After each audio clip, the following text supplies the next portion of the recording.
नमस्कार. बाहेर गेल्यावर हे असे दृश्य टिपले नाही तर मग काय केले? महाराज की जय. स्वामीनाथ महाराज की जय. जाता जाता जे तीर्थस्थळ लागेल तिथे दर्शन घ्यायचे ठरवले. घरून निघायचा आमचा तसा 6चा टायमिंग होता, पण कोणी आलं तर कोणी राहिलं. मग निघण्यातच आम्हाला घरीच वाजले 8:30. आता जाऊन आम्ही परमहंस पुंडलिक महाराज देवस्थान इथे दर्शन घेतले. काय मस्त देवस्थान होतं, एकदम शांत. थोडा वेळ तिथेच बसायचं मन करत होतं, पण आणखी पण तीर्थस्थळं बघायची होती म्हणून लवकर निघालो.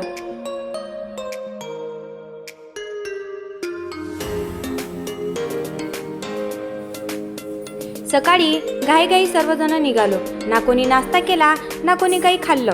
मग गाडीत बसल्यावर सर्व मुलं भूक लागली करत होती. मग भूक नसो पण शिदोरी असो असं म्हणत पिशवीत टाकलेला फुटाण्याचा डब्बा आखरी कामालाच लागला.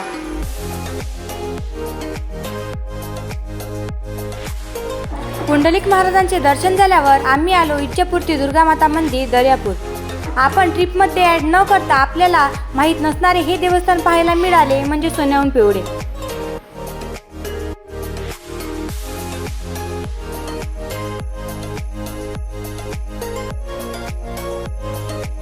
त्यानंतर आम्ही गेलो अकोली. अकोली म्हणजे संत श्री गजानन महाराजांनी कोरडेविहिरीला पाणी लावलेले ठिकाण. अकोलीच्या तीर्थस्थळावर पाय ठेवतात श्री गजानन माऊलीची चाहूल मनाला लागली. आता आपण माऊलीच्या पायथ्याशी आलो अशी आतून एक ऊर्जाशक्ती निर्माण झाली.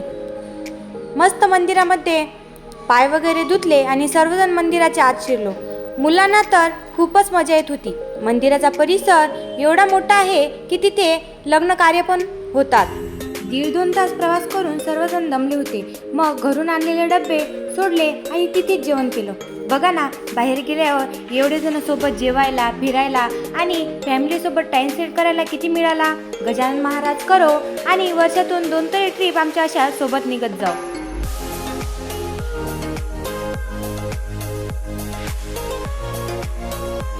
सर्वांपेक्षा जास्त तर आमच्या केतूनच मजा केली.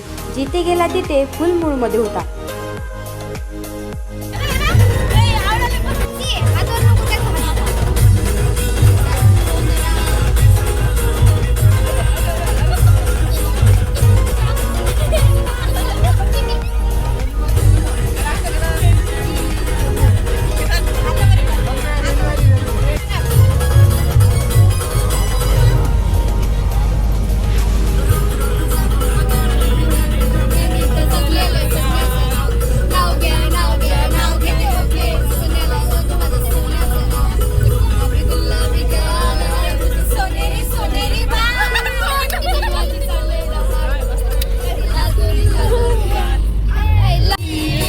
नंतर आम्ही गेलो संत श्री गजानन महाराजांच्या मूळ पादुका असणाऱ्या गावात म्हणजेच मुंडगाव. इथलं हे मंदिर खूप भव्य दिव्य होतं. मंदिराच्या मुख्य दरवाजावरच मंदिराची माहिती लिहिलेली आहे.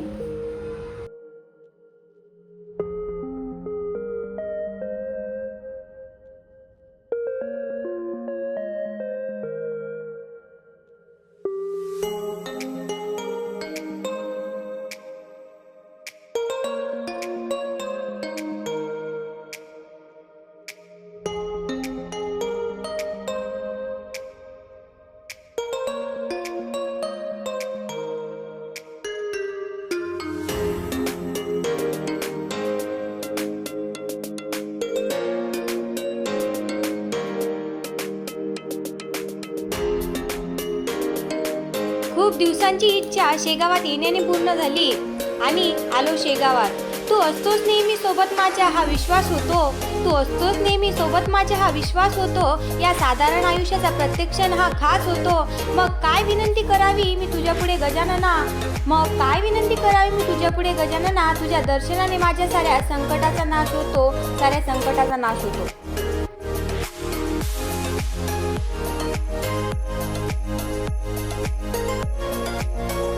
शेगावात तर आलो, पण आता आतुरता होती फक्त माऊलींच्या पायथ्याशी जाण्याची. गेल्याबरोबर आधी रूम बुक केली आणि फ्रेश होऊन लगेच मंदिरात गेलो. आमचं दर्शन फक्त 15 मिनिटात झालं. तेही शांततेने, घाई नाही, गडबड नाही. माऊलीची मूर्ती पाहून मन अगदी तृप्त झालं. बाहेर आलो आणि मग महाप्रसाद घ्यायला गेलो. मोबाईल अलाउड नव्हता म्हणून ते क्षण मला टिपताच आले नाही. शेगावातील व्यवस्था काय व्यवस्था आहे. घरी 2 पाहुणे आले तरी त्यांची सोय करू शकत नाही, पण तिथे तर लाखोंनी भक्त येतात. त्यांच्या राहण्याच्या सोयीपासून ते अंघोळीच्या गरम पाण्यापर्यंतचं मॅनेजमेंट शेगावाच्या देवस्थाननी केलं आहे.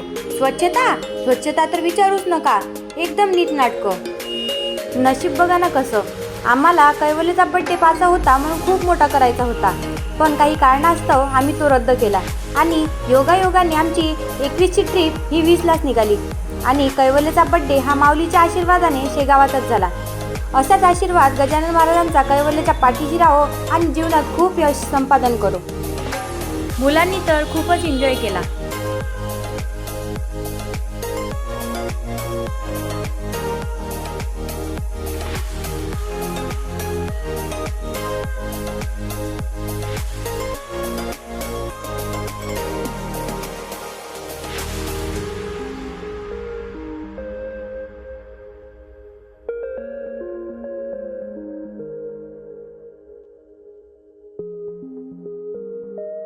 मस्त रूमवर रात्रीचा आराम वगैरे केला आणि सकाळीच निघालो देवदर्शनाला. मस्त मुलांना टिके वगैरे लावून घेतले आणि मुलं खूपच दमली होती, कारण आदल्या दिवशी पण आम्ही दिवसभर फिरलो आणि दुसऱ्या दिवशी पण आम्हाला दर्शनाला जायचे होते.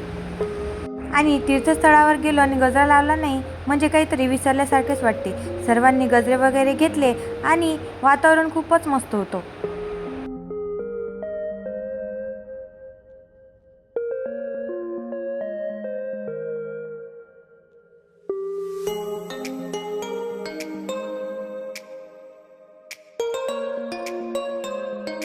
दुसऱ्या दिवशी होता गुरुवार आणि गुरुवार असल्यामुळे भाविकांची गर्दी खूपच होती. आमचं दर्शन काही झालं नाही, मग आम्ही आदल्या दिवशी दर्शन झालेलंच होतं, मुखदर्शन घेतलं आणि निघालो.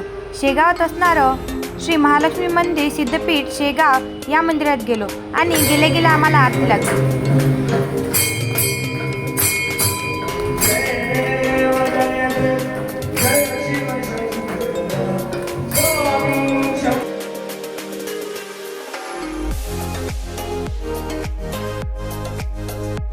महालक्ष्मी मंदिराचा गाभारा एवढा सुंदर आहे की ते 12 ज्योतिर्लिंगाचे दर्शन एकाच ठिकाणी होते.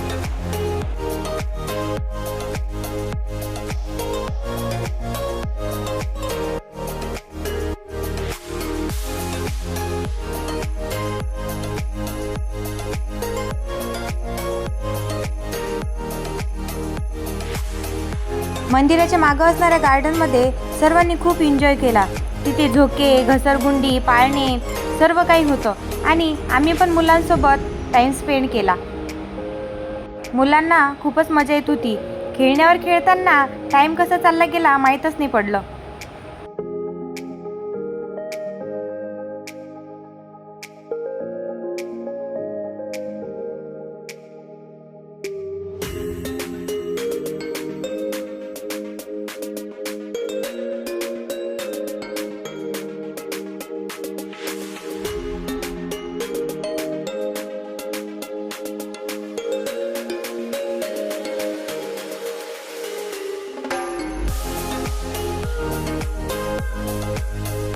नंतर आम्ही गेलो दोनच खुर्द इथे असलेल्या आसरामाता मंदिरात.